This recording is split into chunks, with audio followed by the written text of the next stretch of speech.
هقولك على شوية نصايح وانت بتعملي مطبخك. اول حاجة قبل ما تبدأي تعملي تخطيط للمساحة، اختاري اماكن الاجهزة والاساس بشكل يكون عملي وسهل الاستخدام. حاولي تخلي الحوض والتلاجة والبوتاجاز جنب بعض لانهم بيشكلوا مثلث العمل اللي بيخلي حركة المطبخ بتكون اسهل. تاني حاجة في التخزين، استخدمي وحدة تخزين علوية وسفلية وعشان تستغلي المساحة بشكل كويس وذكي. ويا ريت لو تقدري تستخدمي المنظمات داخل الادراج ووحدات التخزين، هتسهل عليكي وهتلاقي حاجتك بسهولة.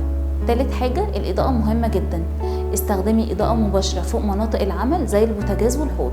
وتقدري كمان تستخدمي إضاءة في وحدات التخزين العلوية، هتضيف إضاءة كويسة لمناطق العمل اللي انت بتستخدميها. رابع حاجة وانت بتختاري الخامات، اختاري خامات تكون سهلة التنظيف وتتحمل الاستخدام اليومي زي الرخام والكوارتز للأسطح.